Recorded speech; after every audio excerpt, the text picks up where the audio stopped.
Some men inherit land. Some men inherit money. But in the winter of 1886, Daniel Mercer inherited an old dog with tired eyes, a cracked saddle, and a secret his dying father was too afraid to speak plainly. The snow had not come yet to the high country outside Willow Creek, Wyoming, but everyone could feel it waiting. The grass had turned silver under hard frost. The cattle stood with their backs to the north wind. Even the horses in the barn shifted uneasily, stamping at the dirt as if they heard something moving far beyond the hills. Inside the Mercer ranch house, old Thomas Mercer lay in the front bedroom with the curtains half drawn. He had built Redstone Ranch with his own hands, or so the whole town believed. Folks said there was not a fence post, water trough, or barn beam on that spread that had not known the weight of Thomas Mercer's palm. But that final week, his hands trembled too badly to hold a cup. Daniel sat beside him every night. His older brother Everett came and went in polished boots, always smelling faintly of tobacco, cold air, and the town saloon.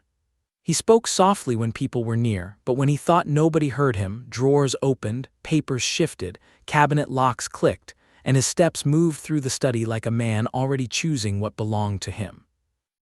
Daniel noticed but said nothing. He had always been the quieter son.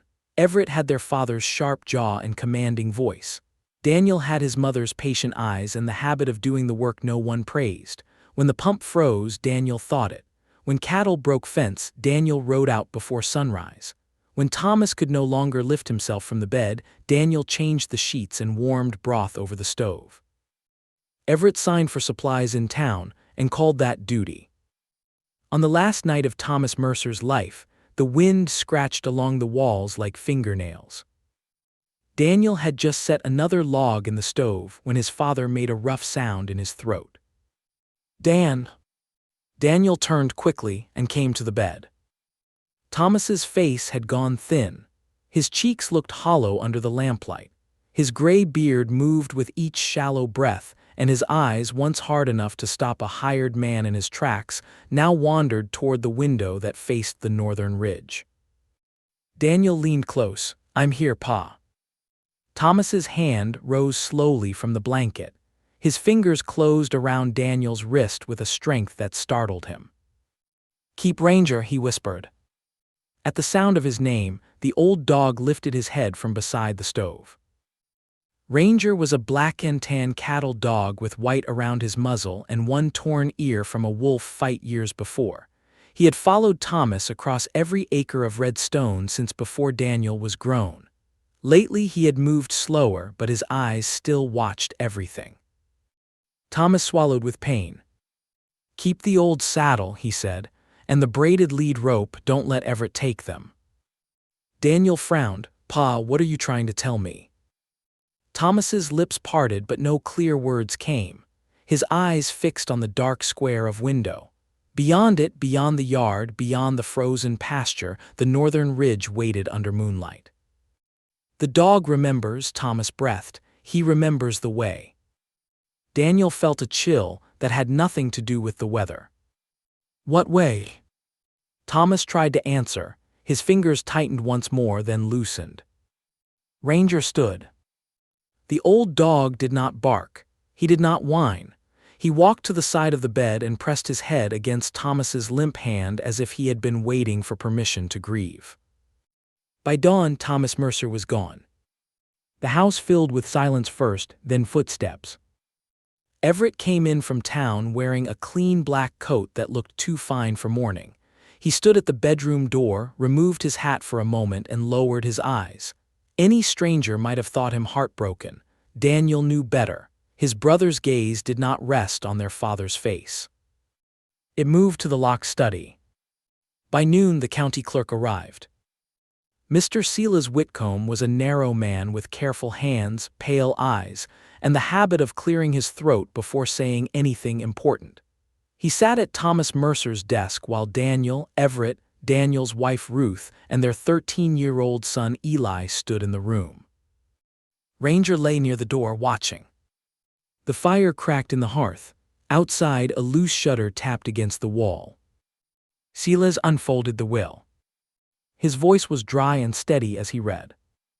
The land, the cattle, the house, the barns, the horses, the water rights, the name Redstone Ranch and all claims connected to it. Everything passed to Everett Mercer. Daniel did not move. Ruth's hand tightened around the edge of her shawl. Eli looked from his uncle to his father, confused, waiting for someone to laugh and say there had been a mistake. Silas kept reading.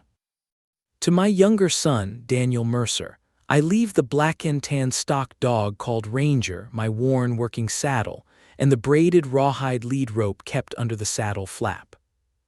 The room went still. Everett's mouth bent into the smallest smile. Ruth stepped forward. That cannot be right. Silas avoided her eyes. The will is properly witnessed. Was Thomas well enough to make this decision? She asked.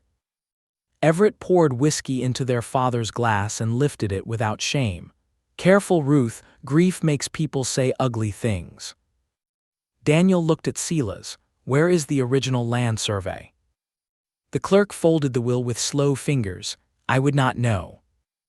You kept copies for my father. That was many years ago. Daniel held his gaze. Then you should remember. Silas stood, tucking the papers into his case. Records get misplaced, fires happen, offices change hands. Everett set the glass down with a sharp click. Enough, the will has spoken. Eli's face reddened. Grandpa would never do this. Everett turned on him. Your grandfather did exactly what he meant to do. Ranger rose then, slow but steady, and stood beside Daniel's leg. Everett stared at the dog. For the first time that day, his confidence slipped. You can leave by sundown, he said. Ruth's lips parted but no sound came. Daniel looked at his brother, then at the room where he had learned to read by the fire, where his mother had once hung dried flowers by the window, where his father had taught him to sharpen a knife and mend a bridle. He had repaired that roof twice, dug the west ditch, buried 3 calves under the cottonwoods, stayed through drought, sickness, and every hard season that had tested the place. Now a paper told him he had never belonged. How long? Daniel asked quietly. Everett frowned. What? How long have you been waiting to say that? The question landed heavier than anger. Everett's face hardened. 4 hours, take what is yours and go. What is mine? Daniel asked. Everett pointed toward the dog. That mutt, that saddle, that rope, and nothing else. Eli lunged toward the wall where his small fencing hammer hung from a peg. He had used it all summer helping his father mend the south pasture. Everett stepped in front of him. That stays. It's mine, Eli said, voice shaking. It belongs to the ranch. The boy's hand curled into a fist. Daniel placed a gentle hand on his son's shoulder. Leave it. Eli looked up at him, hurt and furious. Pa. Leave it, Daniel repeated, softer this time. Ruth packed without crying. That was worse than tears. She folded clothes, wrapped her sewing box in a towel, and tucked a small family Bible beneath her arm. Once, when she thought no one was looking, she touched the doorframe of the kitchen with her fingertips. It was the place where Daniel had measured Eli's height every birthday. Daniel took only what had been named. The cracked saddle. The braided rope. A tin of tools. His father's old coat. And Ranger. Before stepping off the porch, Daniel looked back once. Everett stood in the doorway with a lantern behind him, already filling the space like a new owner. He had their father's whiskey glass in one hand and satisfaction in his eyes. You forgot something, Everett said. Daniel paused. Everett nodded toward the wooden sign nailed above the porch. Mercer. Daniel stared at the name for a long moment. Then he walked down the steps. A man could lose a house. He could lose land, cattle, furniture, even the bed where his child had slept. But he did not have to beg for the right to carry his own name. At the yard gate, Ranger stopped.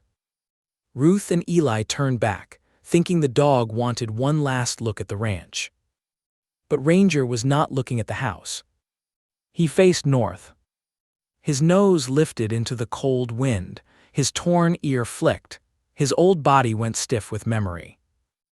Daniel followed the dog's gaze toward the dark line of the ridge.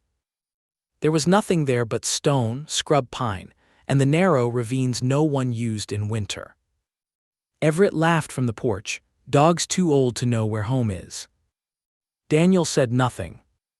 Ranger took one slow step toward the north road. Then another. And for the first time since his father's last breath, Daniel understood that maybe the old man had not left him nothing. Maybe he had left him the only living creature that still knew where the truth was buried. The Mercer family did not take the main road to Willow Creek. Daniel led Ruth and Eli down the dry wash behind the south pasture, where the ground dipped low and the wind could not bite so hard. Their shadows stretched long in the late afternoon light. Behind them, Redstone Ranch grew smaller with every step, its porch lantern glowing like a watchful eye against the darkening sky. No one spoke for nearly a mile. Ruth carried the sewing box against her hip and kept her chin lifted, but Daniel could see the cold working through her thin gloves. Eli walked with anger in every step, kicking loose stones down the wash whenever his temper rose too high to hold. Ranger moved ahead of them, slow but certain.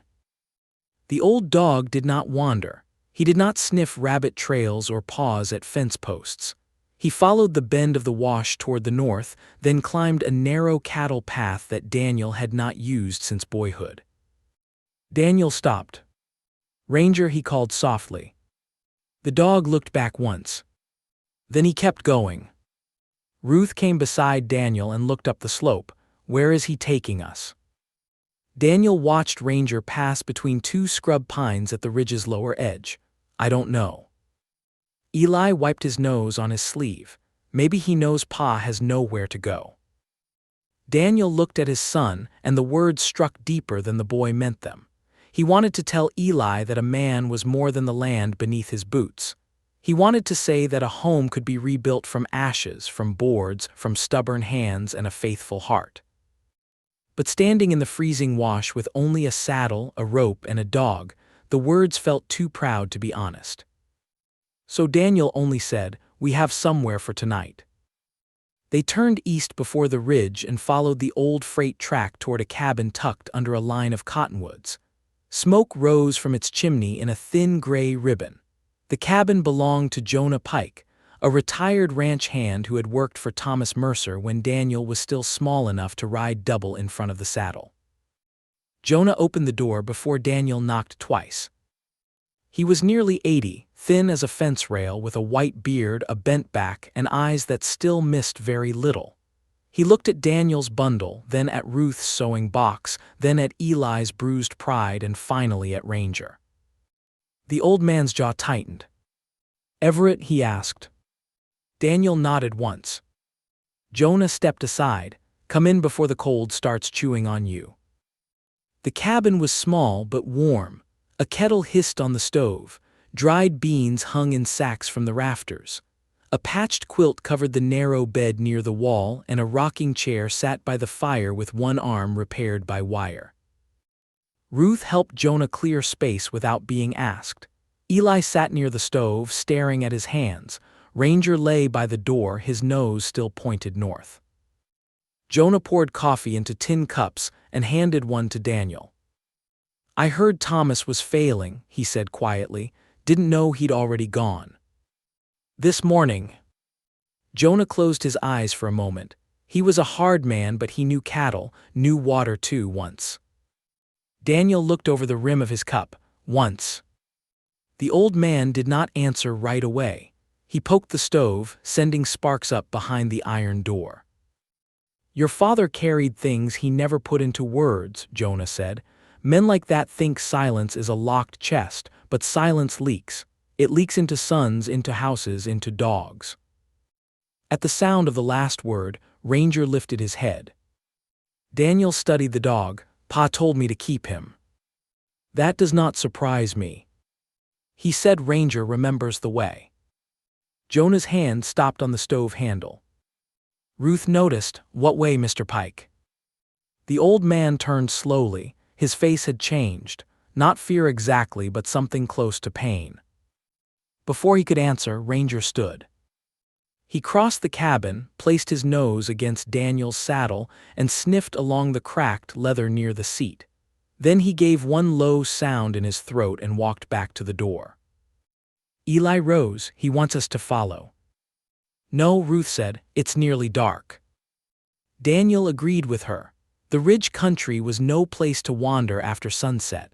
The ground broke without warning, and early frost could turn stone slick underfoot. Ranger scratched once at the door. Jonah's eyes went to the saddle. That old saddle belonged to Thomas before the ranch had a house, he said. He rode it through country most men would not cross with daylight in both hands. Daniel set his cup down. You know something. Jonah looked at Ruth and Eli, then back at Daniel. I know enough to tell you not to hand that saddle or that dog to Everett, not for money, not for peace, not for fear. Why? The old man's mouth pressed into a thin line. Because Redstone Ranch was not built by Thomas Mercer alone. The words settled into the room like fresh snow. Ruth's face tightened. Eli looked up fast. Daniel's voice stayed calm, but his chest had gone cold. Who else? Jonah glanced toward the window, where night had almost covered the ridge. A man named Samuel Whittaker, he said. Engineer by nature, rancher by hope. He knew stone, water, drainage, shelter, and how to read land before weather turned cruel.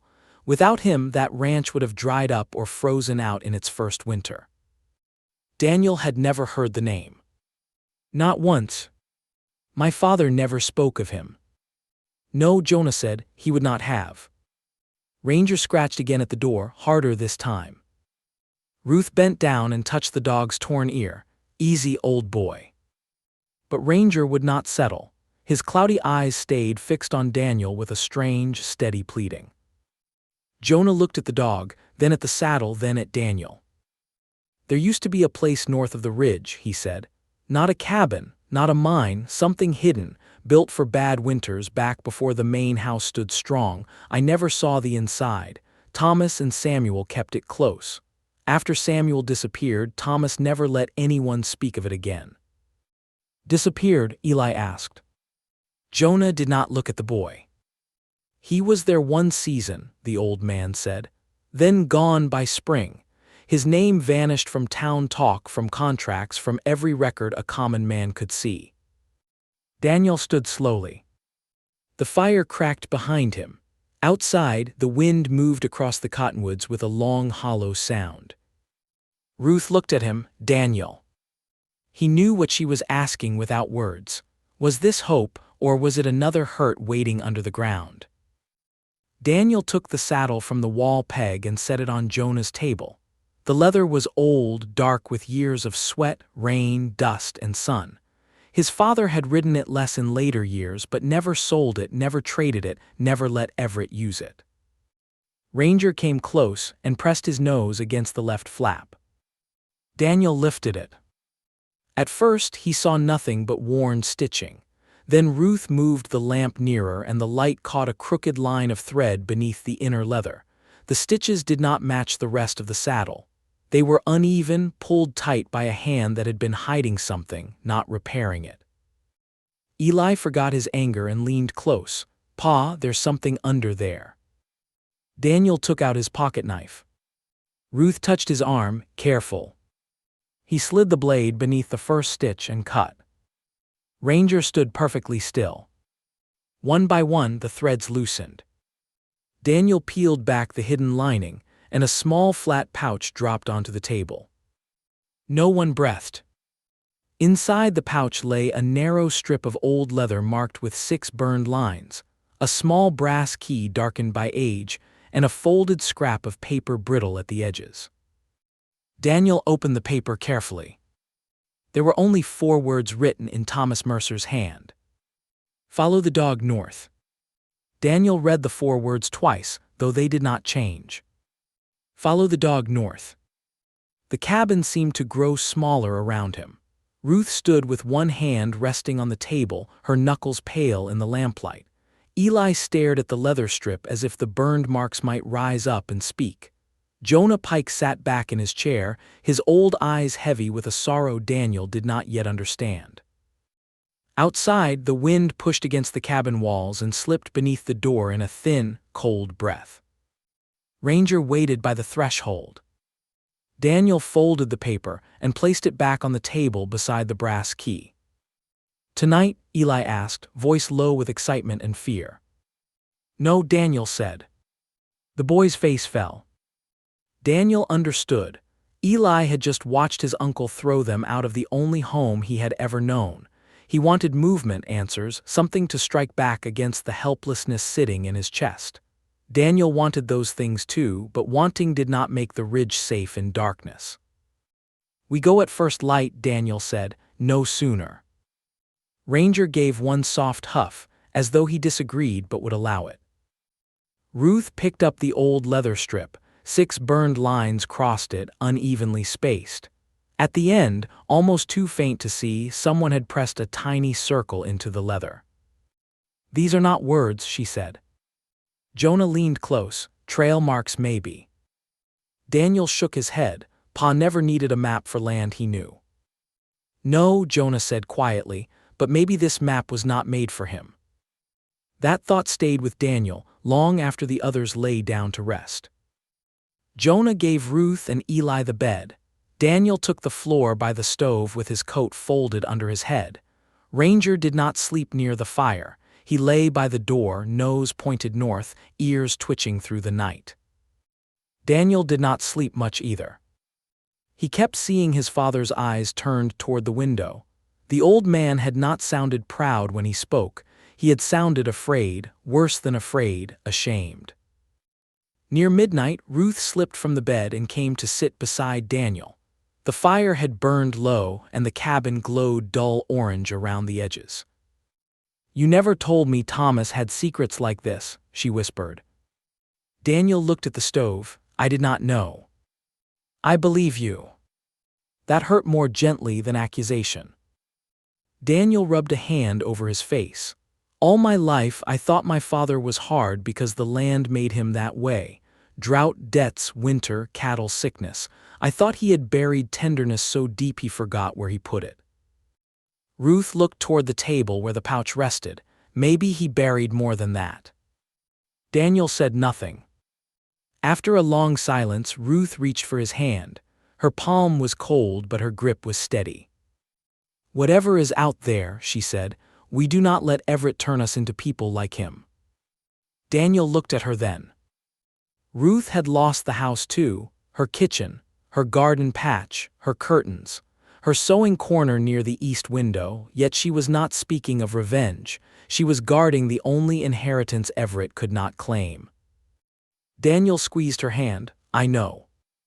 Morning came gray and hard. A skin of ice had formed inside Jonah's water bucket. Frost silvered the window glass. When Daniel opened the door, Ranger stepped out before any person moved. He stood in the yard, waiting with the patience of something older than command. Jonah insisted on coming as far as the lower ridge. "My bones complain," he said, wrapping his scarf, "but my memory still walks." They ate quickly. Ruth packed bread, dried beans, and a small tin of salt. Daniel tied the old saddle across his shoulder instead of placing it on a horse. He wanted every piece of it close. Eli carried the braided rope and the small tool kit. The 4 of them followed Ranger into the North Country. At first, the path seemed ordinary. The old dog crossed the frozen wash, moved through low sagebrush, and climbed the sheltered side of the first rise. But after half an hour, Daniel noticed something strange. Ranger never chose the easiest route. He chose the warmest one. He avoided open slopes where the wind cut sharp. He walked along stone shelves that held pale sunlight. He crossed dry ground where snow had not gathered. Every turn protected them from weather Daniel had not yet learned to fear. Jonah saw Daniel noticing. "Samuel Whitaker believed land spoke before storms," the old man said. "Thomas used to laugh at that, until the first winter proved Samuel right." Eli looked over his shoulder. What happened that winter? Jonah breathed hard as they climbed. Cattle froze standing up on ranches north of here, wells sealed, chimneys failed, men burned furniture before spring. Redstone survived because Samuel built windbreaks, drainage, and something else hidden in the ridge. The place you mentioned, Daniel said. Jonah nodded, a winter refuge, at least that was the rumor. Ruth looked around at the rocky slope. Why hide it? Because some things were built before papers were settled, Jonah replied, and some men fear proof more than weather. They reached a limestone shelf near noon. The ridge rose ahead in pale broken layers with juniper roots gripping cracks in the stone. Ranger slowed. His nose dropped to the ground. He followed a narrow seam along the rock, then stopped beside a leaning pine twisted by years of wind. The dog sat. Daniel's heart began to beat harder. The place looked like nothing, just stone, roots, dry grass, and a low wall of rock half covered by brush. Ranger looked at the leather strip in Eli's hand. Eli unfolded it. Pa. Daniel came beside him. 6 burn lines. Daniel looked at the stone. There, half hidden beneath lichen, were 6 shallow cuts carved into the limestone. They were not natural cracks. Someone had made them with a blade or chisel long ago, then left time to cover the work. Ruth drew in a breath. Jonah removed his hat and held it against his chest. Lord have mercy. Daniel knelt near the marks. The small circle at the end of the leather strip matched a round depression beneath the pine roots. Dirt had filled it until it looked like nothing more than a mouse hole. He took out the brass key. Ranger leaned forward, watching. The key was not shaped like a door key. It was short and round, with one flat tooth cut into the side. Daniel brushed dirt from the little opening and slid the key inside. At first, nothing happened. Eli crouched beside him. Turn it, Pa. Daniel turned. Something beneath the earth gave a dull wooden click. Ranger stood and wagged his tail once. The sound was small, but it moved through Daniel like thunder. They worked for nearly an hour. Daniel and Eli cleared roots with the pocket knife and tool kit. Ruth scraped packed dirt with a flat stone. Jonah, too stiff to kneel long, pointed out places where the ground had settled unnaturally. At last, the edge of a buried wooden panel appeared beneath the hillside. Daniel gripped it and pulled. It did not move. Eli wrapped the braided rope through an old iron ring hidden in the wood. Together they pulled again. The earth groaned. Frozen dirt cracked loose. A low door opened outward, releasing a breath of cold, dry air from inside the hill. Not rotten air. Not dead air. Clean air. Ranger stepped in first. Wait, Daniel said. But the dog was already inside, moving with no fear. Daniel lit the lantern and ducked through the entrance. The passage was low and narrow. Limestone walls rose on either side, fitted by careful hands. Cottonwood beams supported the ceiling. The floor was packed gravel, dark with old charcoal in the center. Along one wall, a shallow drainage channel had been cut with skill. 2 clay pipes disappeared upward toward the ridge, one near the floor and another higher on the opposite side. This had not been dug by chance. This was built by a man who understood winter. Ranger walked to a stone bench along the back wall. He circled once and lay down in the same spot, as if he had slept there 100 times. Ruth entered behind Daniel, holding the lantern higher. Her face softened with wonder, then changed as her light fell on the wall. There, carved into one limestone block, were 2 sets of initials. T.M. S.W. Thomas Mercer. Samuel Whitaker. Eli touched the second carving, so he was real. Daniel stared at the initials. His father's name stood beside another man's, equal in height, equal in depth, equal in claim. For the first time, Redstone Ranch did not feel stolen from Daniel. It felt stolen from someone else first. Ranger lifted his head and gave one quiet bark toward the stone bench. Daniel stepped closer. Beneath the bench, one limestone slab sat slightly uneven, its edge worn smooth by old hands. Daniel pressed it, hollow. He looked at Ruth. She nodded. Daniel slid his knife under the edge and lifted. Behind the stone was a cedar-lined compartment, dry as a church Bible. Inside rested an oilcloth bundle tied with faded cord. Daniel's hands trembled as he untied it. The first paper was an old deed. Across the bottom were two signatures. Thomas Mercer. Samuel Whitaker. Ruth covered her mouth. Eli whispered, "Uncle Everett does not own all of it." Daniel turned the next page. It was a survey map marked with water lines, pasture boundaries, and the hidden refuge. Beneath it lay a ledger, then a letter written in his father's hand, dated 3 years earlier but never delivered. Daniel unfolded it slowly. The first line made his chest tighten. "To the family of Samuel Whitaker, if any remain, I have carried a sin too long." Ranger lowered his head back onto his paws. The old dog had done his part. Now the dead had begun to speak. Daniel stood inside the hidden shelter with the letter open in his hands, but for a moment he could not make himself read past the first line. The lantern flame shook slightly in Ruth's grip. Outside, wind moved over the ridge with a low, steady moan, but inside the stone room the air stayed strangely calm. Ranger rested near the bench, his eyes half closed, as if the heavy work of remembering had tired him more than the walk. Eli looked from the papers to his father. "Read it, Pa." Daniel swallowed. His father's handwriting was familiar, strong downward strokes, sharp turns, letters pressed deep as if Thomas Mercer had written the words with anger or pain. Daniel had seen that hand on cattle records, feed orders, and notes left on the kitchen table. Never on a confession. He began quietly. "To the family of Samuel Whitaker, if any remain, I have carried a sin too long. Redstone Ranch was never mine alone. Samuel Whitaker stood beside me when this land was nothing but stone, wind, and promise. He paid half the first claim money, he drew the water plan, he found the winter ridge. He saved my cattle the first year and my life the second." Daniel paused. Ruth lowered the lantern a little. Her eyes shone, not with tears yet, but with the strain of holding them back. Daniel kept reading. "I let fear make me a coward, I let pride make me worse. My son Everett heard a rumor that Samuel meant to sell his water rights and leave us ruined. I believed him because I wanted someone to blame for my own debts. I confronted Samuel at the ridge before the shelter was finished.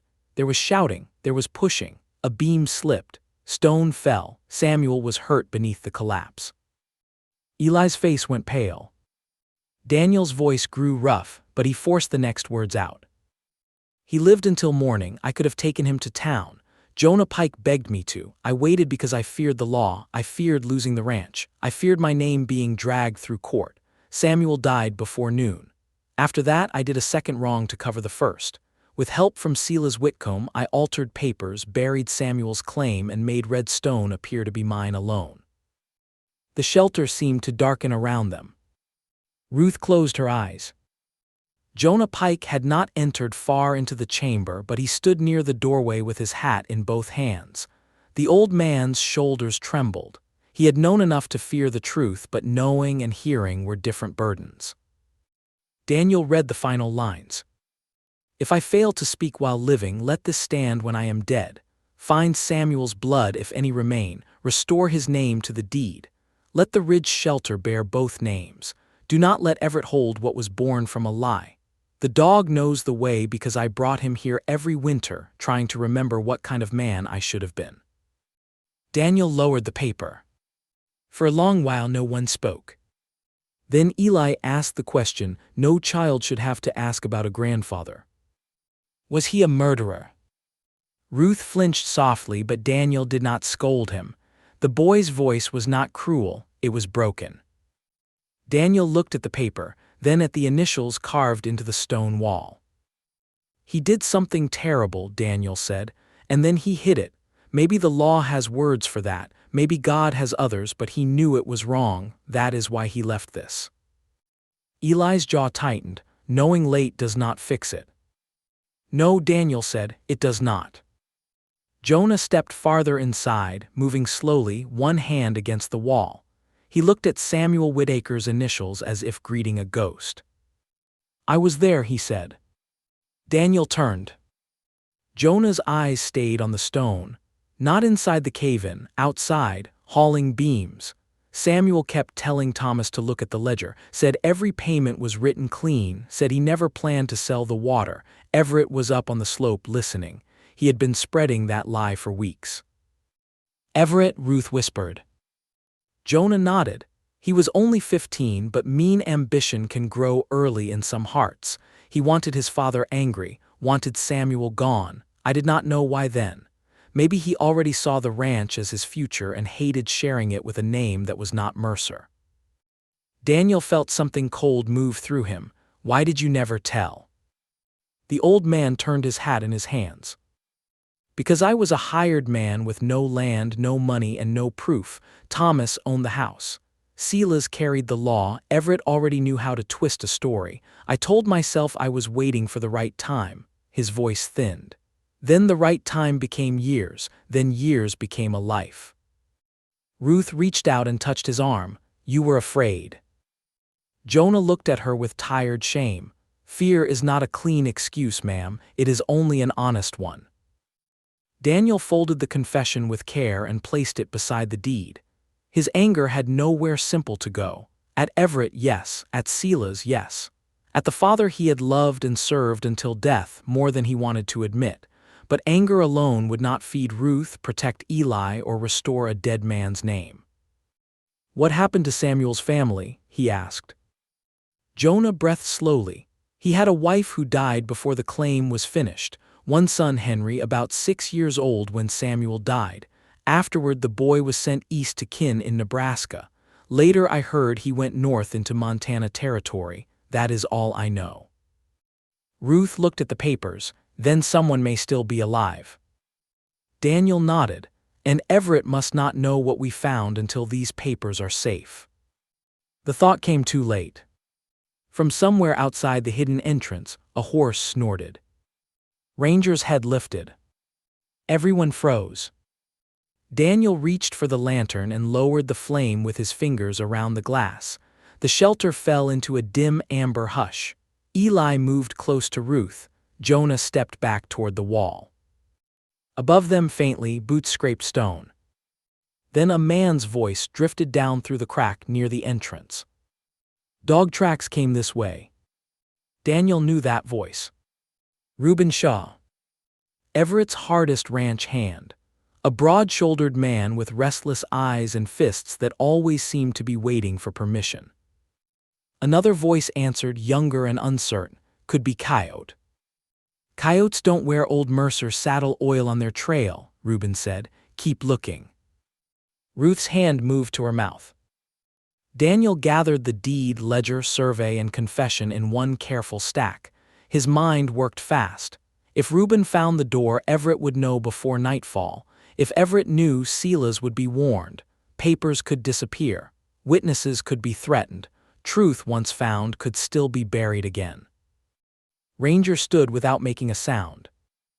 The old dog moved toward the entrance passage, but instead of going out, he stopped beside a narrow side crack Daniel had not noticed before.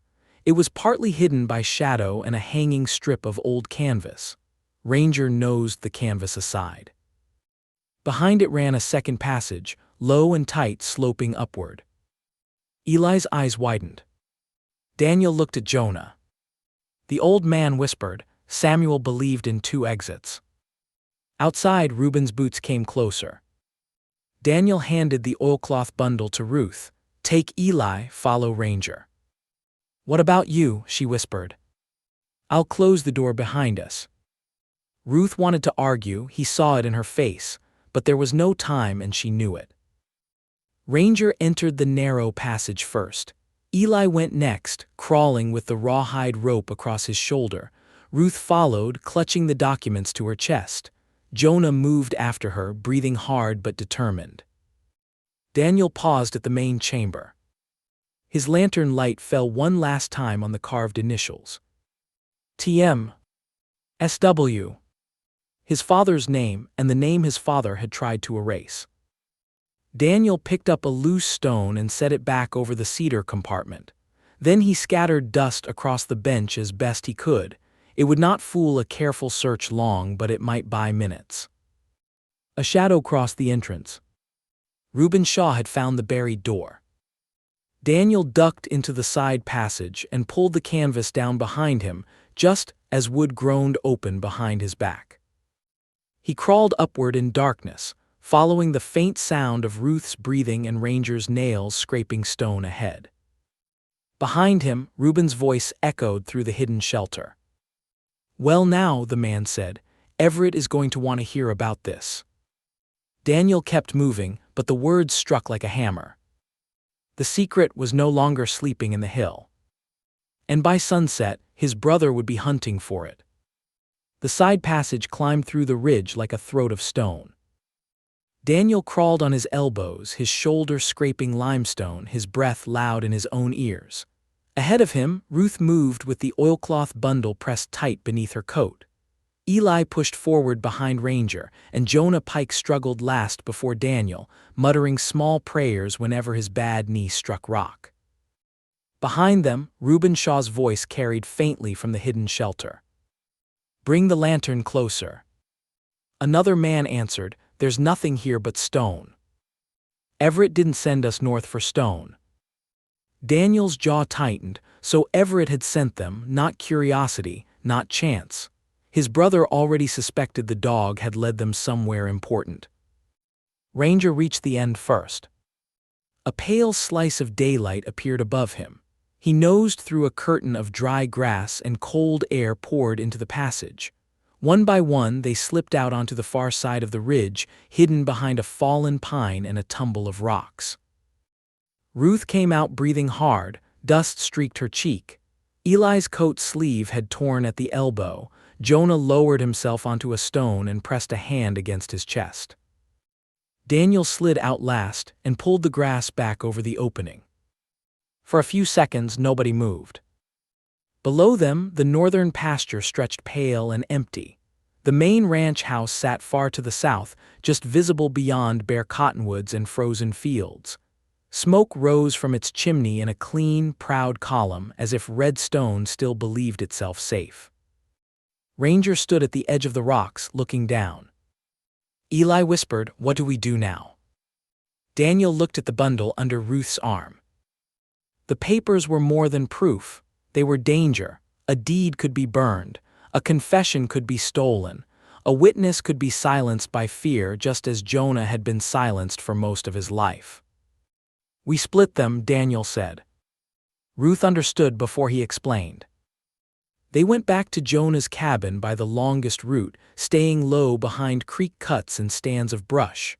Ranger guided them over ground that did not hold tracks well. More than once, Daniel looked back and saw no sign they had passed. At the cabin, Ruth laid the papers on the table. The room felt different now. Earlier it had been a refuge. Now it was a place where the truth might either survive or die. Daniel divided everything carefully. The original deed and survey map went inside Ruth's sewing box, beneath a false cloth bottom she cut and stitched with steady hands. The confession was wrapped in waxed cloth and hidden inside a loose stone near Jonah's stove. The ledger remained with Daniel, tucked beneath the saddle lining.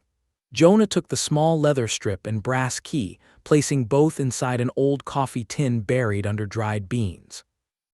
Eli watched every movement. "Why not take it all straight to Judge Reeves?" he asked. Daniel looked through the small window toward the darkening ridge. "Because the road to town runs past Everett's land, because Silas Whitcomb works in that office, because if we walk in careless, they will know exactly what to steal." Ruth lifted her eyes. "Then who carries the first word?" Daniel thought of every name in Willow Creek. Men who owed Everett money, men who drank with him, men who feared losing work, men who might be honest but slow. There was one person with enough distance from the Mercer name and enough reason to hear the truth. "Samuel Whittaker's family," he said. Jonah frowned, finding them could take weeks. Then we start with the telegraph. Ruth nodded slowly. Montana Territory. Jonah had once heard Samuel's son had gone north. It was thin, but thin hope was still hope. Before sunset, Daniel saddled Jonah's mule and prepared to ride toward the freight station at Bent Creek, a smaller stop east of Willow Creek where Everett's men were less likely to be watching. Ruth stepped outside with him while Eli fed Ranger scraps near the door. "You should not go alone," she said. "If we all go, Everett knows the cabin is empty. He may know anyway." Daniel tied the rawhide rope to the saddle horn. "Then keep the lamp low and the door barred.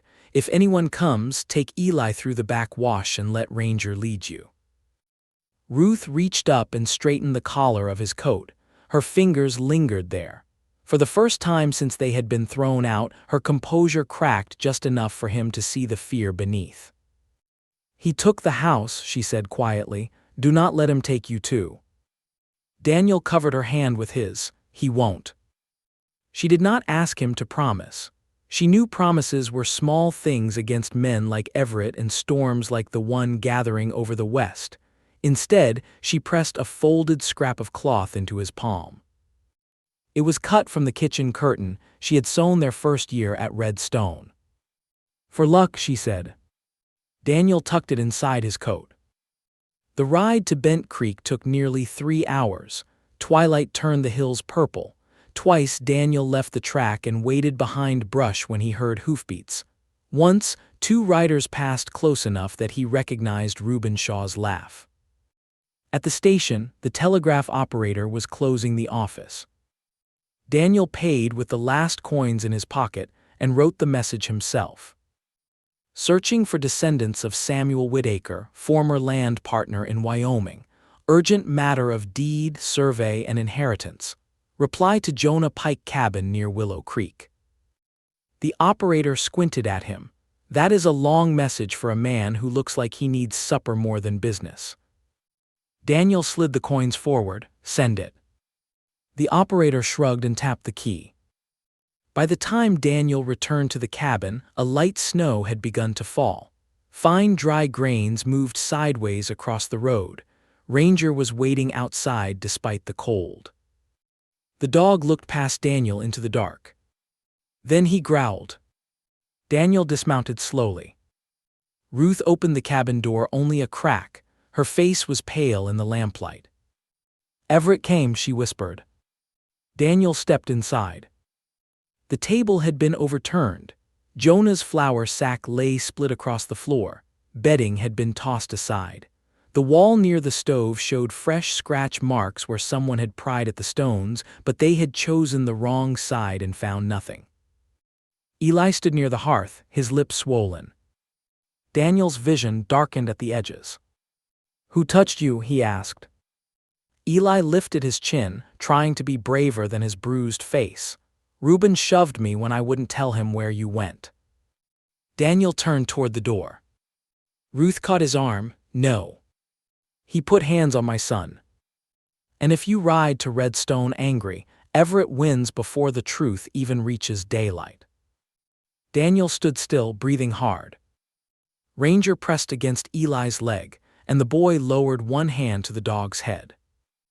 Jonah sat in his chair, looking older than he had that morning.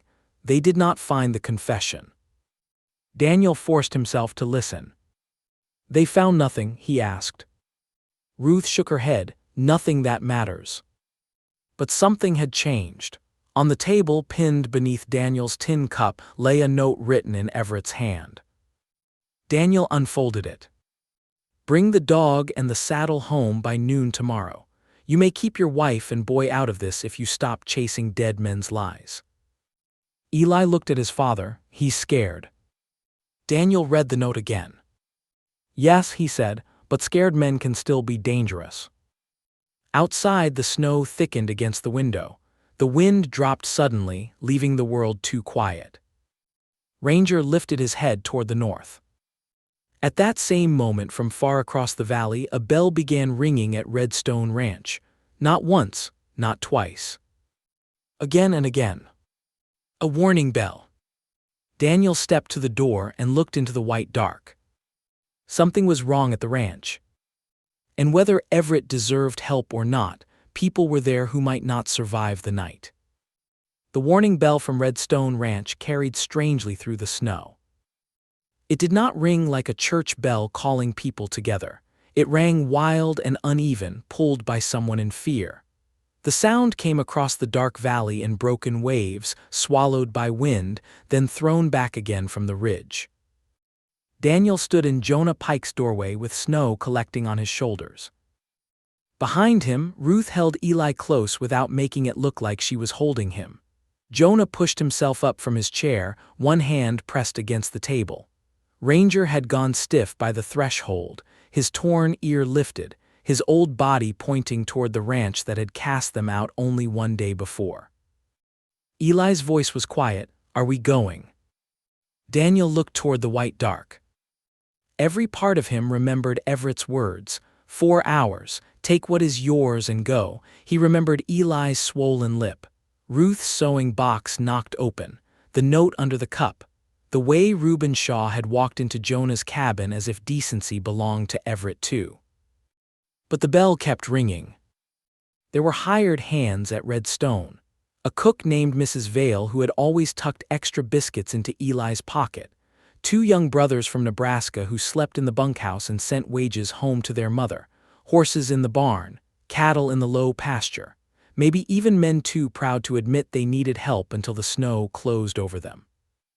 Daniel reached for his coat. Ruth did not stop him this time. "You know it may be a trick," she said. "I know. You know Everett may be waiting." "I know that too." Ruth stepped closer, her eyes were tired but steady. "Then do not go as his brother, go as the man you are." Daniel nodded once. Jonah moved toward the corner and took down an old lantern. "The storm is shifting bad. I have seen smoke hug the ground like this only twice in my life.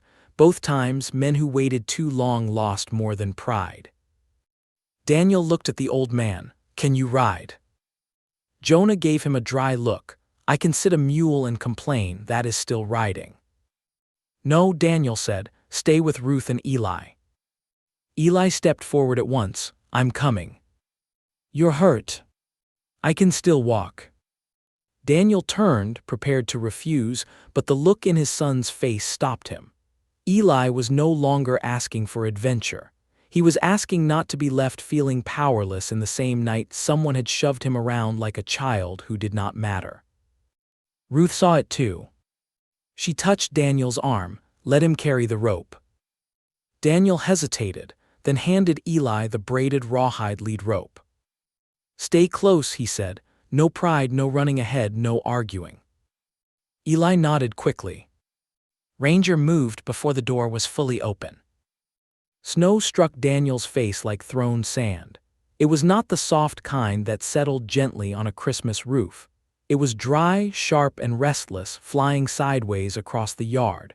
The wind had not reached its full strength yet, but it was coming. Daniel could feel it in the pressure behind his ears and the uneasy silence between each gust.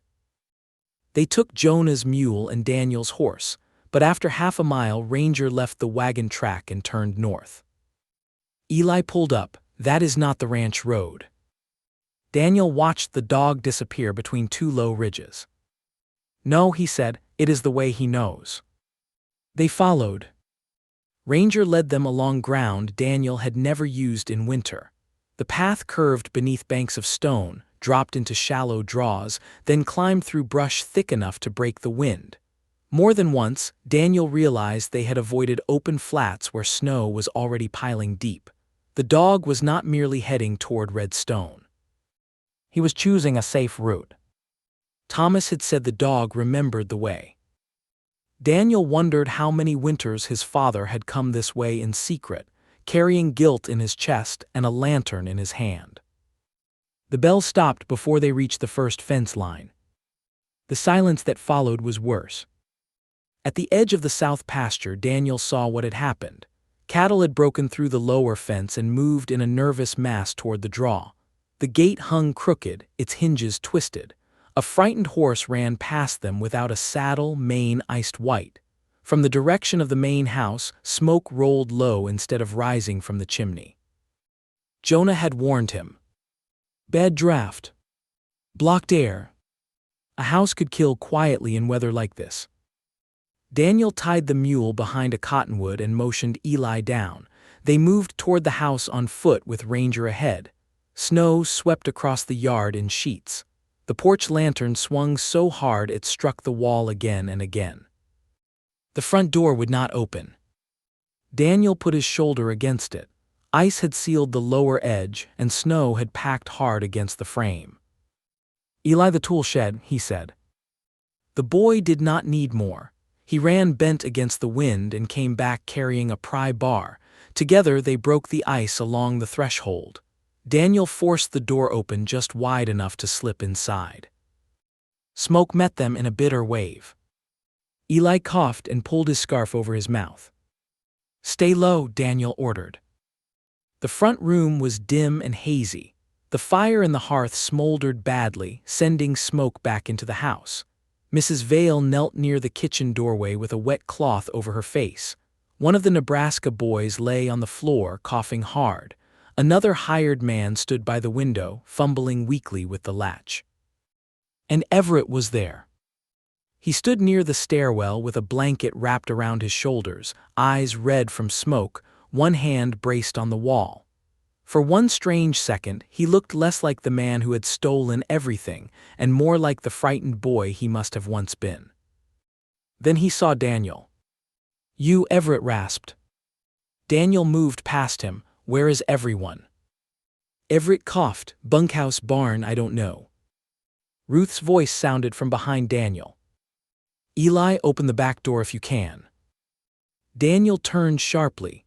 Ruth had come after all, with Jonah beside her on the mule. She had wrapped a scarf over her hair and carried a sack of cloths and salve. I told you to stay, Daniel said. And I heard the bell, Ruth answered. There was no time to argue. They worked quickly.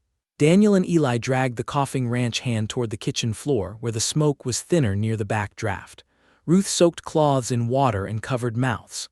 Jonah, despite his age, got the back window cracked with the pry bar. Ranger barked toward the hallway until Daniel followed him and found the second Nebraska boy slumped near the pantry, overcome by smoke but breathing. Everett watched, stunned and useless, for several moments. Then Mrs. Vale grabbed his sleeve. Mr. Mercer, help or move. Something in the old cook's voice struck harder than any insult.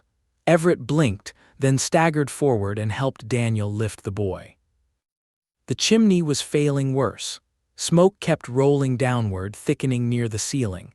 Outside, the wind hit the house with a sudden roar that rattled every window. Jonah looked toward Daniel. This place will not hold tonight. Daniel knew it too. The main house sat exposed on a rise. The firewood had been stacked outside, now buried.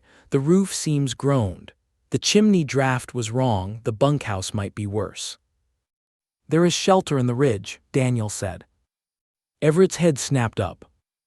Even through smoke and fear, suspicion returned to his eyes. What shelter? Daniel met his gaze. The one father hid from both of us. For a moment, everything paused. Then the wind struck again, harder than before, and the house gave a long wooden shudder. Ruth stepped between the brothers. Argue later, people first. Daniel pointed to Eli. Get the rope. Eli unwound the rawhide lead rope with quick hands. It was long, strong, and worn smooth from years of use. Daniel tied one end around his own waist, then spaced the others along it. Ruth helped Mrs. Vale. Eli took the younger hired hand. Jonah tied himself near the middle. Everett stood apart until Daniel threw the last loop toward him. Everett stared at it. You can stay, Daniel said, or you can follow. Everett's face twisted with anger, shame, and fear. Then he tied the rope around his waist. They left the house through the back door, one by one, bent low against the storm. Ranger went first, black shape nearly swallowed by snow. Daniel followed with the lantern held low, though the flame was almost useless now. Behind him, the rope pulled tight as Ruth, Eli, Jonah, Everett, Mrs. Vale, and the ranch hands stepped into the white darkness. The wind hit like a wall. Within seconds, the house disappeared behind them. No road remained, no fence line, no stars, no valley, only snow, rope, breath, and the faint shape of an old dog moving ahead with impossible certainty. Halfway to the ridge, one of the hired men fell. The rope jerked hard. Eli nearly went down with him. Daniel turned back, fighting the wind, and saw Everett stumble too. For one dangerous second, the line twisted. "Hold," Daniel shouted. Ranger barked from ahead. Not a frightened bark. A command. Daniel and Eli pulled the fallen man up. Ruth pushed from behind. Everett, after a moment's hesitation, grabbed the man's coat and helped drag him forward. They moved again. The ridge rose out of the storm so suddenly it seemed like a wall appearing from nothing. Ranger led them beneath the leaning pine, around the hidden rock, and to the buried entrance now half covered in fresh snow. Daniel cleared it with numb hands. Eli helped him pull the old door open. Cold air breathed out. Then the first blast of wind screamed over the ridge, and the whole world behind them disappeared. Daniel pushed everyone inside the passage. Ruth counted them as they entered: Eli, Jonah, Mrs. Vale, the two Nebraska boys, the older hand, Everett. Last came Daniel. But Ranger was still outside. "Ranger," Eli shouted. The old dog stood in the snow, looking back toward the ranch. Daniel followed his gaze and saw a lantern swinging far away near the collapsed barn. Someone else was still out there. Everett saw it too, and all the color left his face. "Reuben," he whispered. Daniel gripped the doorframe as snow cut across his eyes. The shelter was open, his family was inside, safety waited behind him. But Ranger took one step back into the storm. Ranger stood at the mouth of the hidden shelter with snow whitening his back, and his nose pointed toward the distant lantern. For one breath, Daniel hated what the old dog was asking of him. Inside the passage, Ruth had already begun guiding the others deeper into the ridge. Eli stood just beyond the entrance, shivering, his face pale beneath the dirt and smoke. Jonah Pike leaned against the stone wall, breathing hard. Mrs. Vale held one of the young ranch hands upright. Everett remained near the door, staring into the storm as if the whole night had turned into a judgment meant for him alone. "Reuben is out there," Everett said again. Daniel looked at him. "You sent him after us." Everett did not deny it. The wind roared across the ridge, throwing snow into the entrance passage. The lantern in the distance swung once, dipped low, then rose again. Whoever held it was either lost, hurt, or too stubborn to understand that the valley had vanished. Ruth came back to Daniel's side. Her cheeks were red from cold. Her hands trembled, but her voice stayed firm. "The shelter will hold for a while, but not if we leave this door open." Daniel knew. He also knew what would happen if they closed it. Reuben Shaw had bruised Eli. He had searched Jonah's cabin. He had obeyed Everett's cruel orders without much need for persuasion. But he was still a man breathing somewhere in the white dark. Daniel pulled the rawhide rope from Eli's waist and checked the knots. "Pa," Eli said quickly, "I'm coming." "No. I can help." "You already did." Eli's eyes filled with the kind of fear a boy tries to hide because he thinks manhood requires silence. "What if you don't find the way back?" Daniel glanced at Ranger. "The dog will." Everett took one step forward, then stopped. Shame and fear fought across his face. "I should go." Daniel looked at his brother. The words sounded right, they even sounded brave, but Daniel saw Everett's hands. They shook too badly to tie a knot. Smoke had weakened him and fear had hollowed him out. If Daniel took him into that storm, he might be saving one man only to lose two. "You will stay here," Daniel said. "Keep the inner door closed, help Ruth get the stove started." Everett flinched at being ordered, but for once he did not argue. Daniel tied one end of the rope around his waist, and handed the other to Ruth. "Hold this until it runs out," he said. "If it pulls twice, brace it. If it goes slack too long, tie it to the door ring and wait." Ruth's face changed. She understood what he did not say. If the rope went slack, she might be holding the only path back to a man who was no longer moving. She wrapped the rope around both hands. "Come back with the dog." Daniel's mouth softened. "I plan to." She lifted her chin, but her eyes shone. "Plans are not promises." "No," he said, "but they are where a man starts." Ranger barked once and stepped into the storm. Daniel followed. The world outside had become white noise and darkness.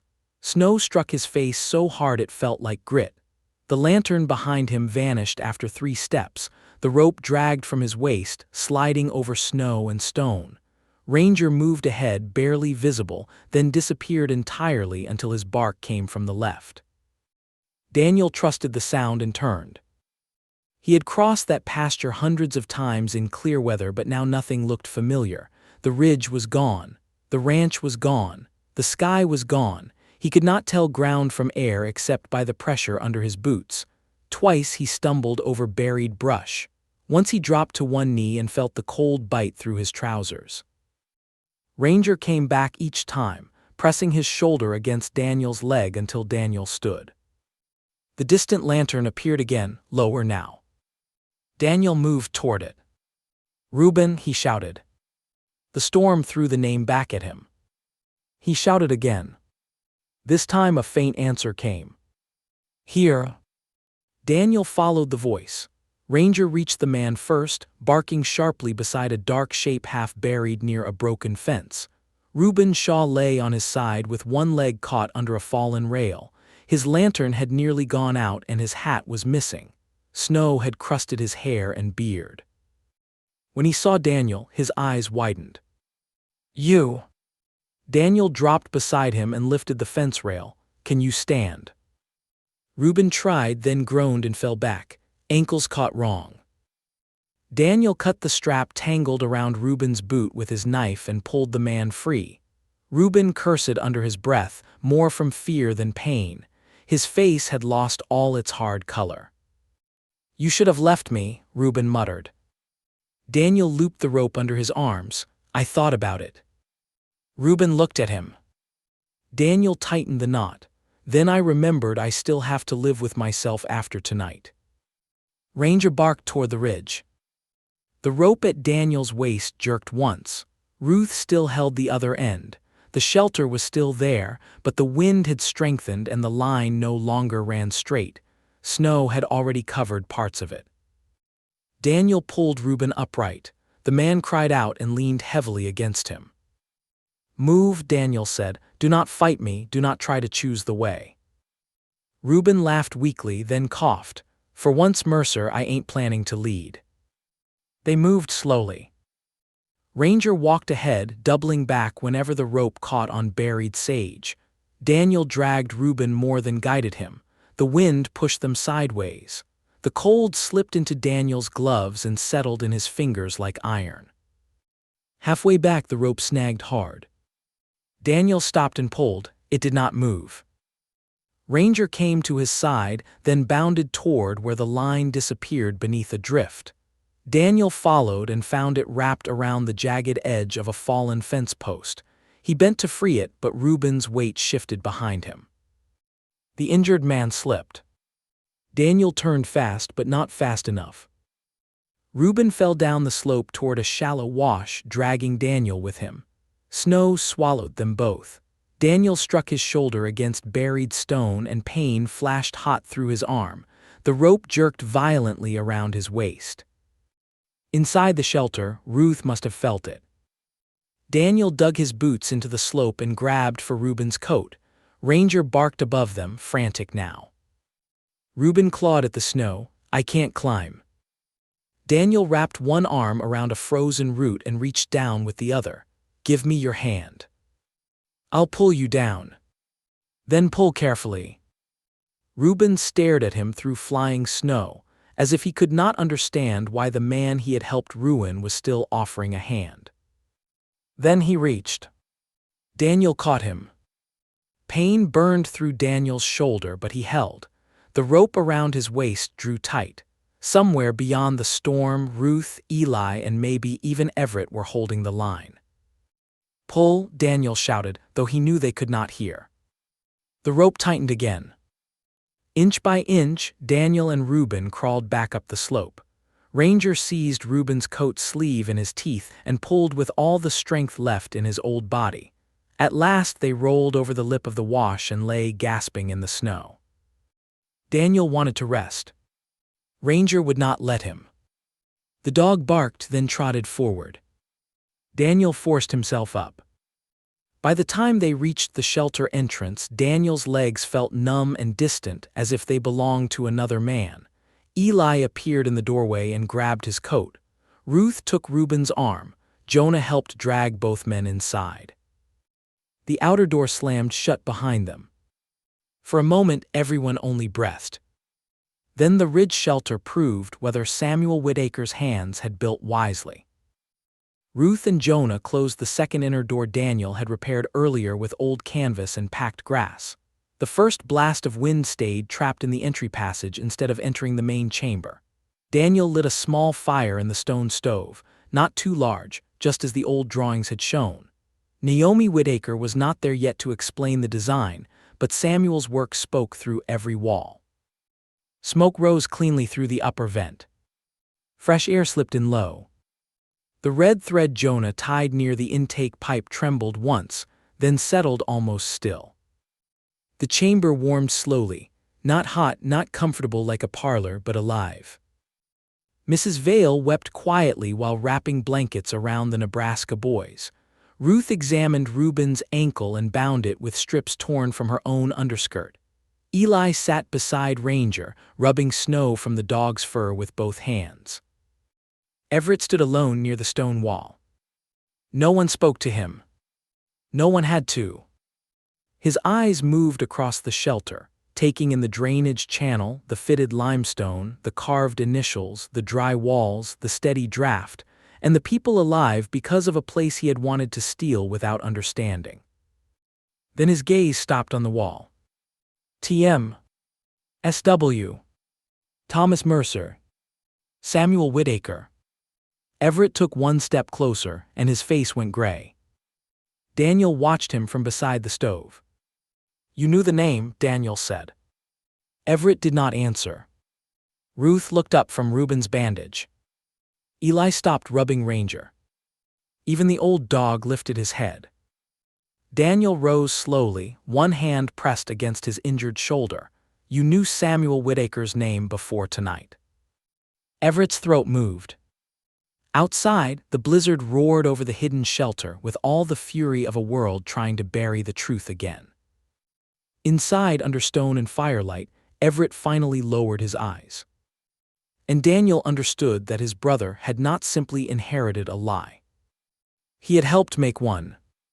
Everett Mercer stood beneath the carved initials, with the storm beating over the ridge like judgment. For most of his life, he had known how to fill silence. He could talk a banker into waiting another month.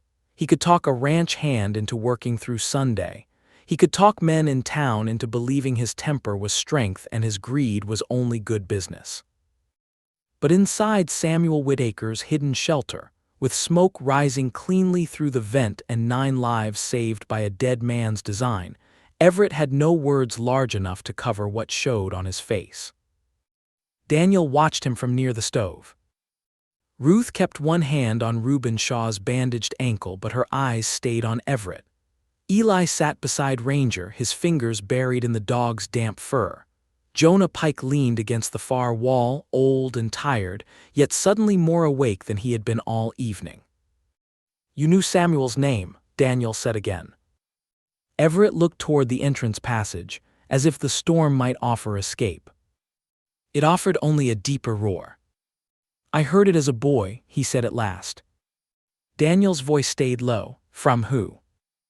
Everett swallowed. "Father Jonah, Old Hands." It was a name in the walls for a while, then it stopped being spoken. Jonah's mouth tightened. Names do not stop themselves. Everett turned on him. "You stayed quiet too." The words hit the chamber hard. Jonah lowered his eyes. Yes, I did. For a moment, no one moved. That was the ugly thing about truth. It did not always arrive with one guilty man and one clean room. Sometimes it showed every stain at once. Daniel stepped closer. Did you spread the lie that Samuel planned to sell the water rights? Everett's jaw worked. I was 15. That is not an answer. I heard Father worrying about debts, Everett snapped. I heard Samuel arguing that records needed to stay equal, that every dollar and every ditch had to be written plain. Father hated being reminded he owed another man half of everything. I only said what Father was already afraid of. Ruth's voice was quiet. You told him Samuel meant to betray him. Everett looked at her, then away. I said Samuel had been meeting cattle buyers. Had he? Daniel asked. Everett did not answer. Jonah closed his eyes. No. Daniel felt the last piece settle into place, and it made no triumphant sound. It only hurt. You were a boy, he said, but you knew what your words could do. Everett's eyes flashed. And what was I supposed to do? Watch half the ranch go to a stranger's child? Watch Father bow to a man who thought himself smarter than all of us? Samuel was not a stranger, Jonah said. He was your father's partner. Everett laughed once, bitter and weak. Partner, that word ruined everything.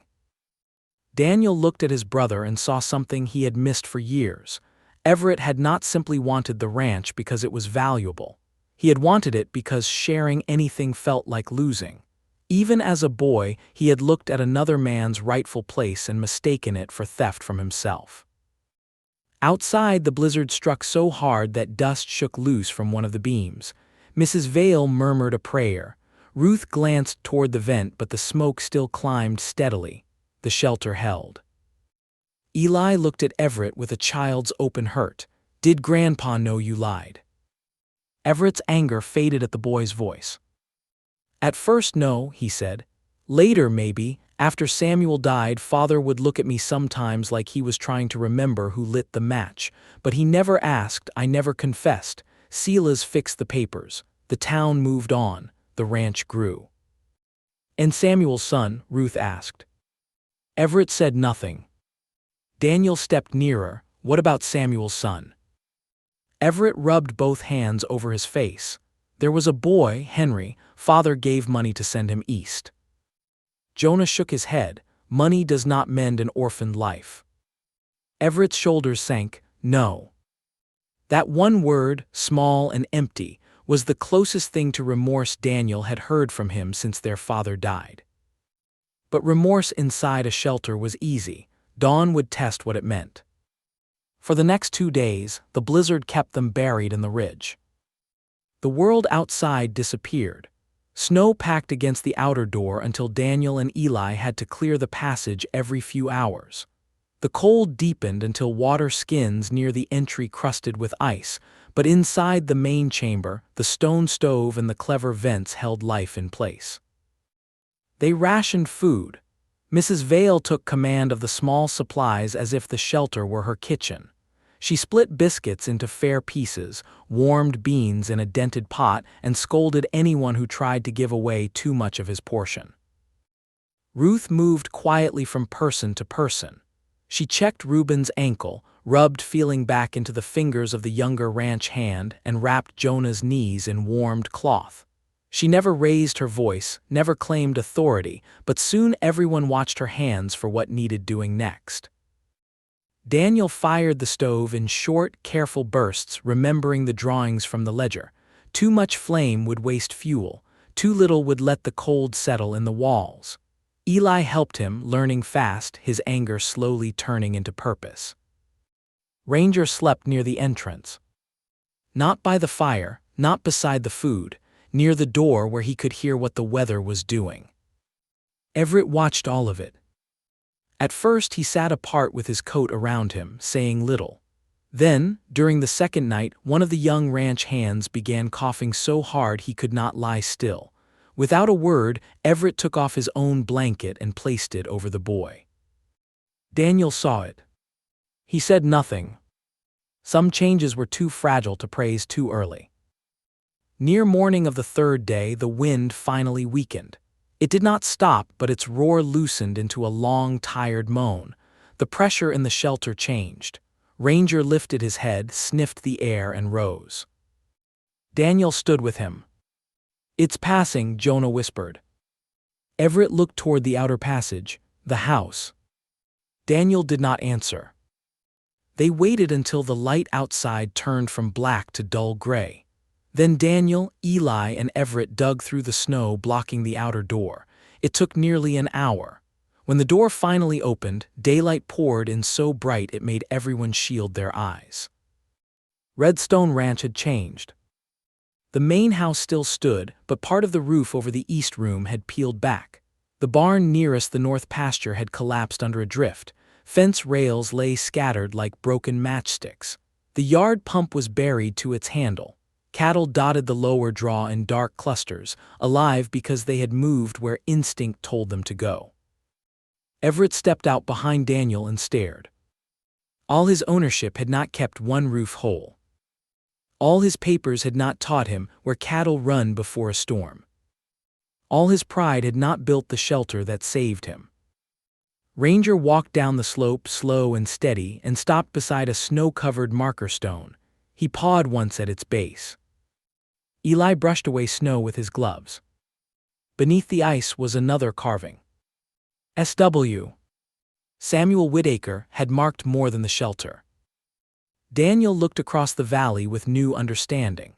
The water lines, the pasture cuts, the windbreaks, the hidden refuge, even the safe winter path Ranger had followed, all of it bore the mind of a man erased from every story told at the Mercer table.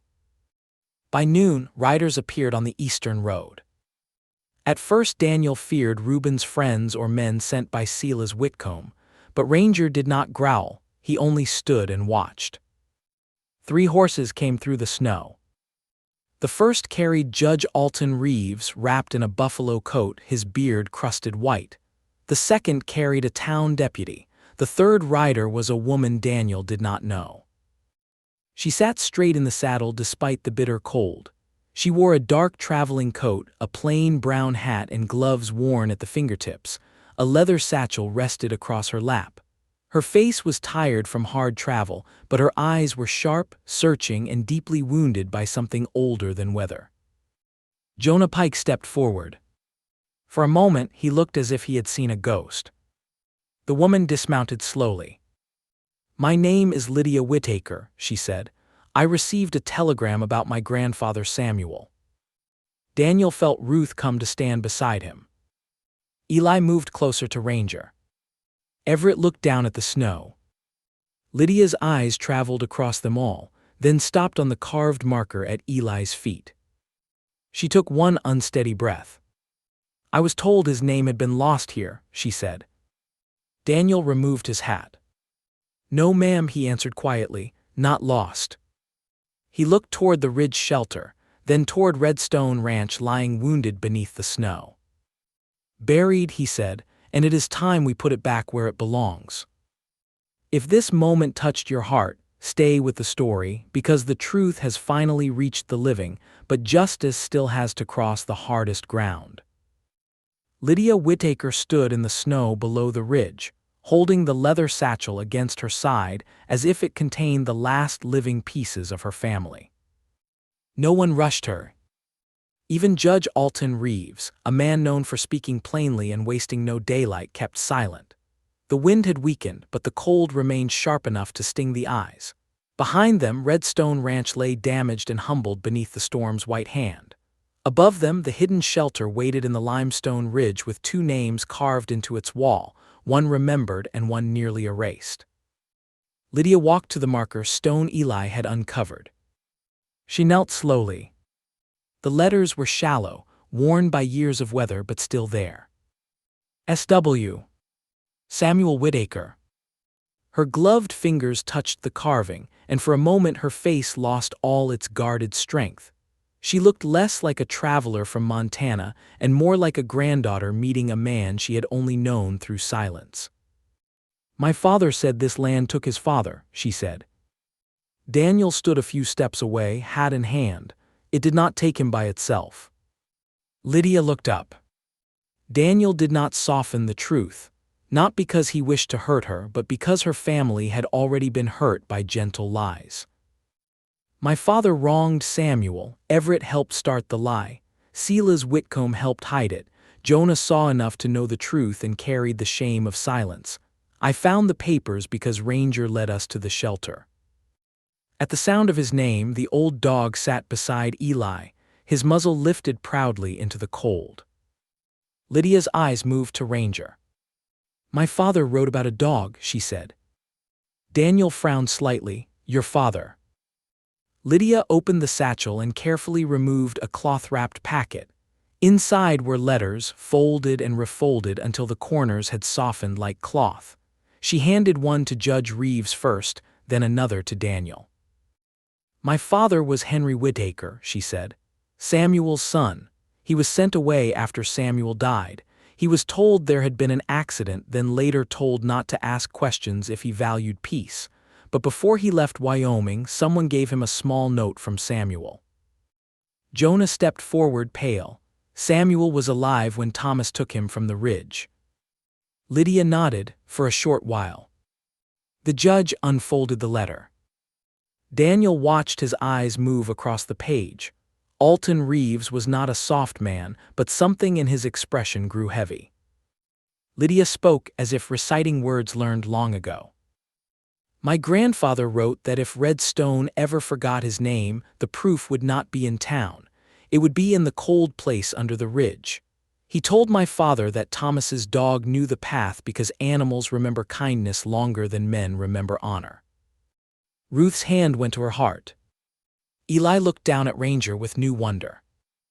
Daniel felt the words settle deep. Thomas had not invented the dog's secret on his deathbed.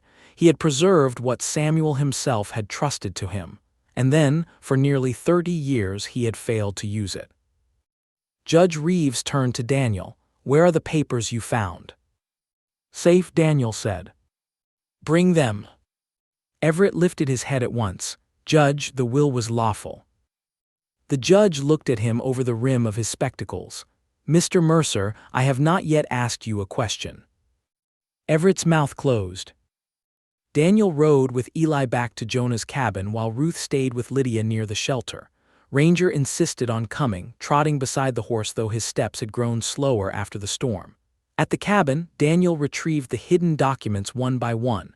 Ruth's sewing box held the deed and survey. The stove stone hid the confession. The saddle lining held the ledger.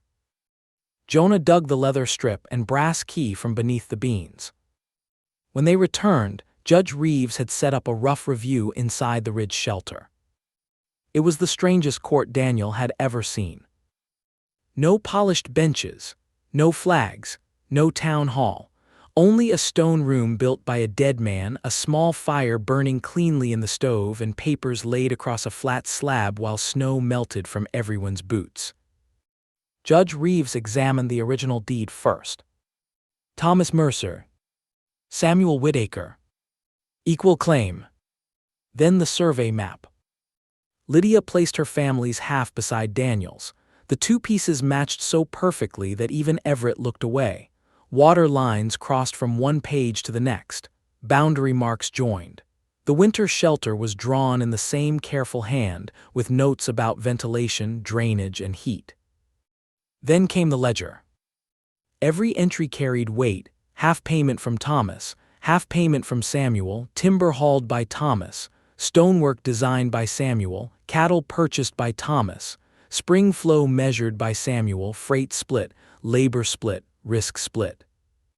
The ranch had not been one man's kingdom. It had been a partnership. Judge Reeves read Thomas's confession last. No one interrupted. When he finished, the shelter held a silence so full that even the fire seemed careful. The judge removed his spectacles and cleaned them slowly with a cloth. Mr. Mercer, he said, looking at Everett, did you know of Samuel Whittaker's claim before your father died?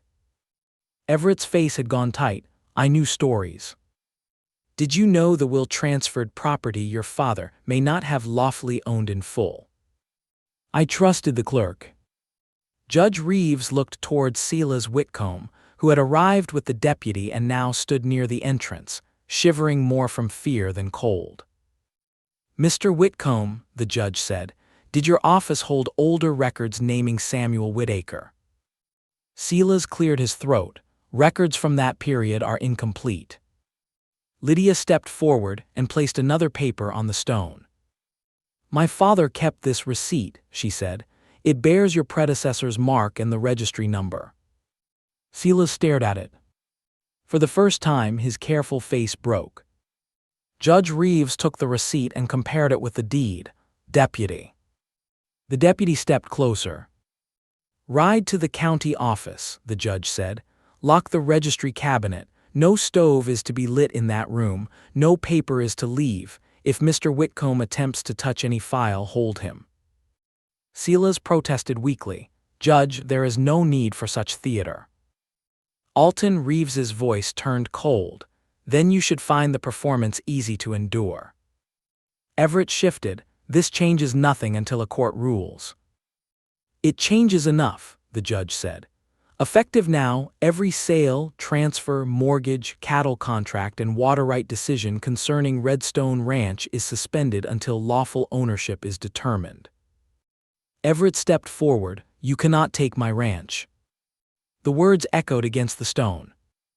Daniel looked at him, and for the first time he felt no envy, no bitterness, no need to strike back. Everett was not standing like a rich man defending his land. He was standing like a frightened boy who had spent his whole life grabbing more because he feared being small. Judge Reeves answered evenly. I am not taking your ranch. I am preventing you from selling what may never have belonged to you. Lydia looked at Daniel. And what do you ask? Everyone turned to him. It would have been easy to speak from hurt, to demand the house, to demand Everett be thrown out by sundown as he had done to Daniel, to name every insult, every bruise, every stolen year. The anger was there, waiting for permission. But Ruth stood beside him. Eli watched him. Ranger rested at his feet.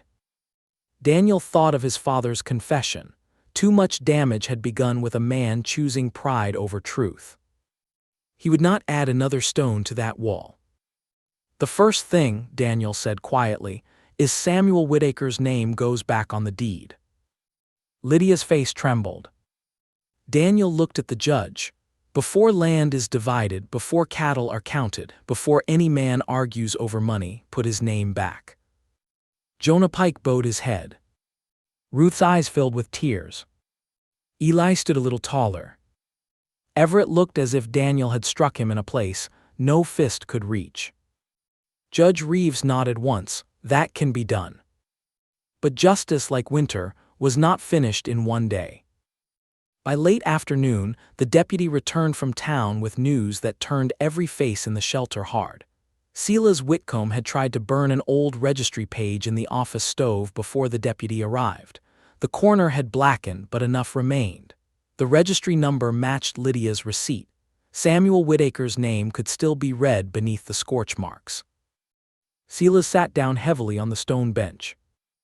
His voice lost all its practiced smoothness. Thomas begged me, he said. He said one accident would destroy 2 families. He said the boy had kin elsewhere. He said the ranch would fail if the truth came out. Lydia's mouth tightened. So you chose which family deserved to be destroyed. Silas covered his face. Everett said nothing. Reuben Shaw, sitting with his bound ankle stretched before him, stared at the floor. At last he spoke, rough and ashamed. I took the boy, he said. Daniel turned slowly. Eli's eyes widened. Reuben looked at Judge Reeves. Everett told me to watch him, scare Daniel if need be. I held him in the north shed. The boy got loose before the storm. I did wrong.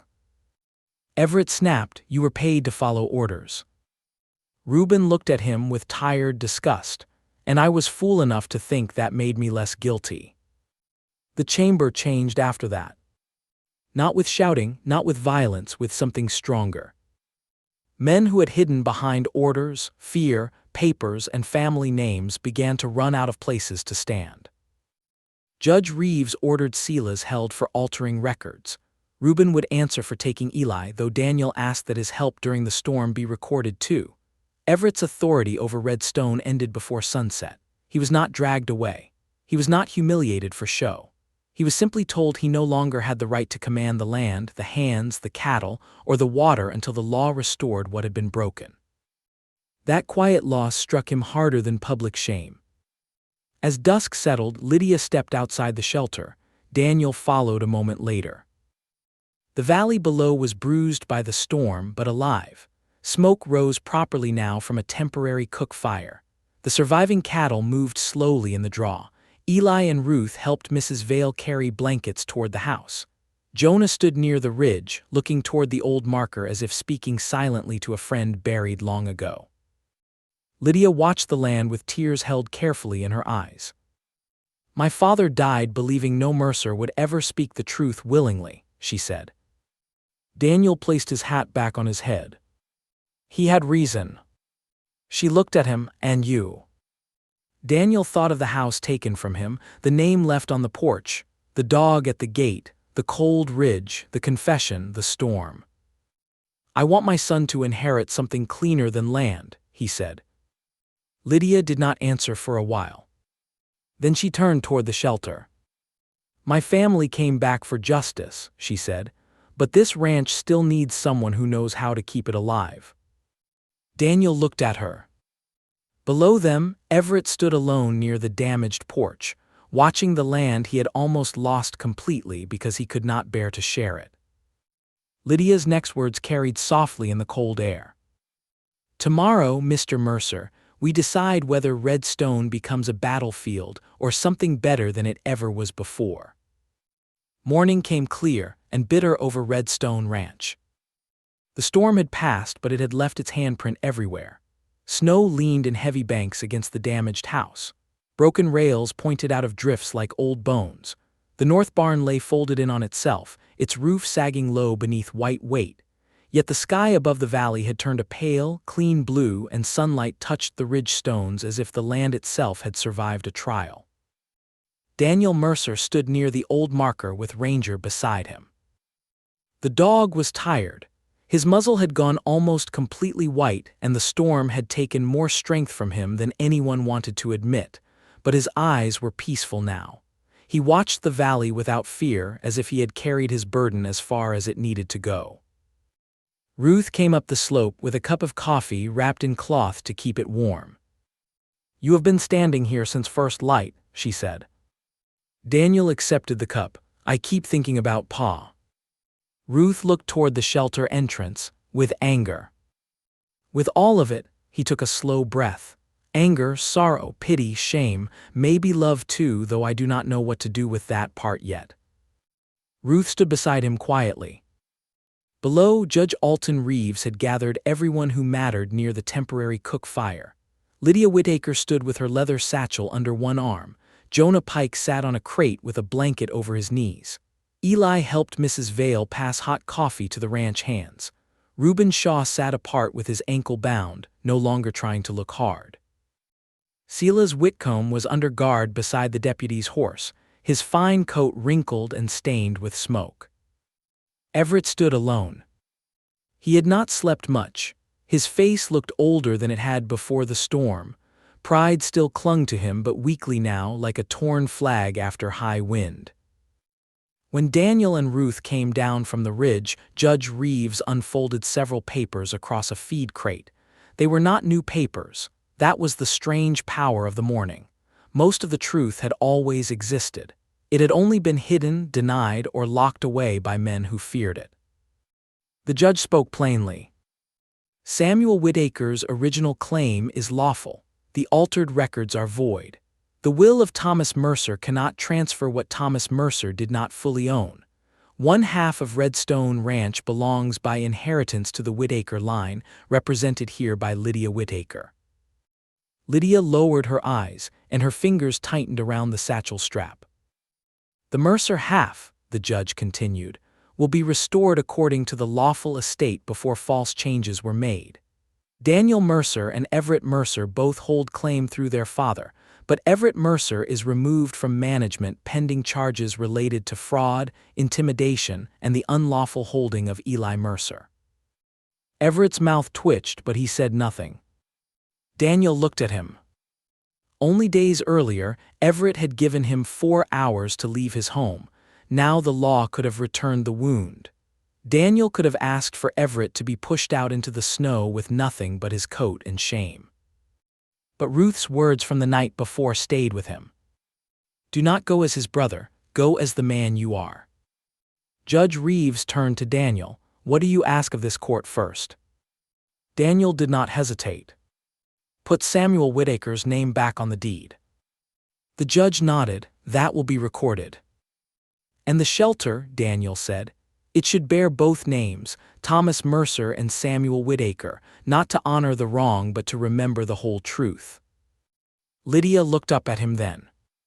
That is fair, she said softly. Daniel continued. The spring and water system can never be sold separate from the land. That mistake nearly ruined more than one family. No man should hold the valley hostage with a paper trick. Judge Reeves made a note. Ruth stepped forward. Her voice was calm, but everyone listened. And the ranch hands are paid first, she said.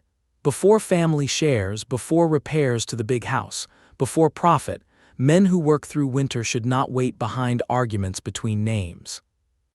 Mrs. Vale looked at Ruth with pride. One of the Nebraska boys nodded. Lydia turned to Judge Reeves. I agree. Daniel looked at her. You do not have to. I know. Lydia's gaze moved across the damaged ranch, then toward the ridge. My family came back because something was stolen, but if all I do is take and leave, then this land keeps bleeding under a different name. Everett looked at her sharply, perhaps surprised that she did not demand everything she could. Lydia met his eyes without fear. My grandfather built things to last, she said. I intend to do the same. By noon, a new agreement began to take shape. Lydia would hold legal ownership of the Whitaker half. Daniel would manage the ranch day to day because he knew the cattle, the pastures, the wells, and the winter routes. Ruth would oversee household accounts and worker payments with Lydia's books open beside hers. Eli would learn both the land and the truth, not one without the other. Everett would keep a lawful share only after the court settled his guilt and debts. He would hold no command over any worker, document, sale, or water right. When Judge Reeves read that part aloud, Everett finally spoke. So I am to be a stranger on my own father's land. Daniel turned to him. No, you are to learn what it feels like when the land no longer bends just because you say your name loudly. Everett's face darkened, but the anger did not rise as high as before. Eli stepped forward then, holding something in both hands. It was the small fencing hammer Everett had refused to let him take. The boy had found it in the north shed after the snow broke, half buried under a torn sack and rusted nails. Its wooden handle was scratched but sound. Eli held it out. Everett stared at it. What is this? You said it belonged to the ranch, Eli said. Everett looked uneasy. It does. Eli nodded. Then I am using it for the ranch.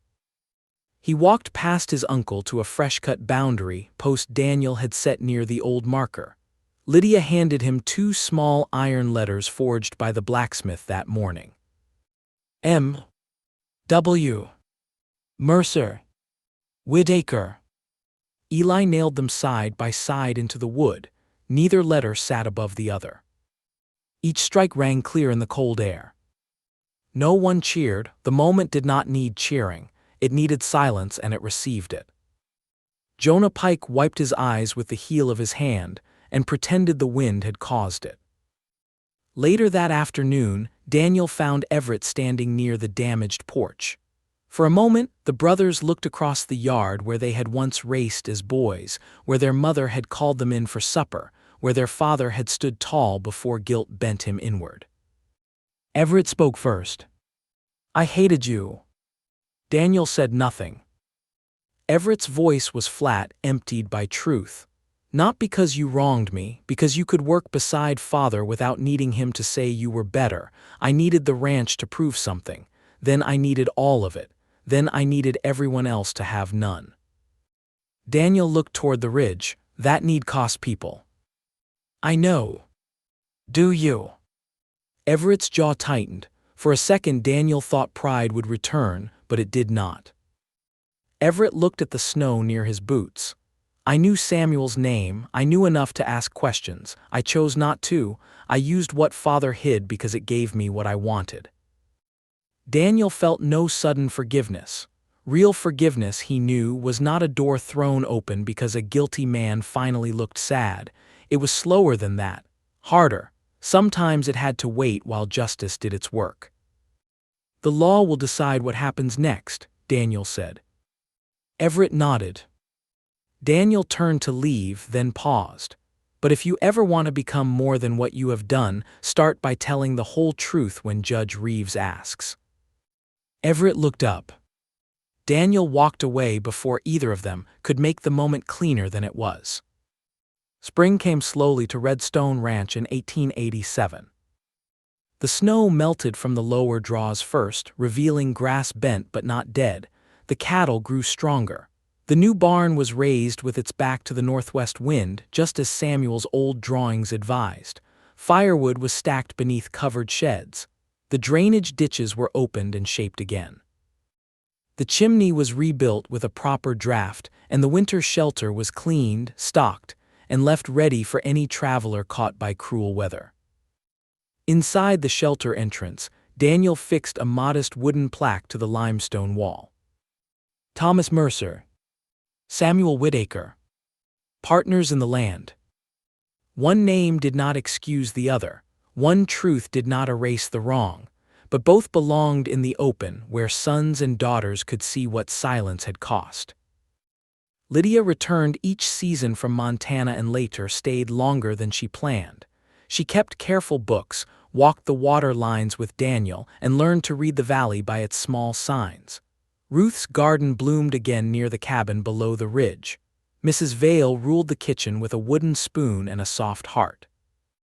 Jonah Pike spent his remaining days sitting in the sun near the cookhouse, telling Eli stories he should have told years earlier.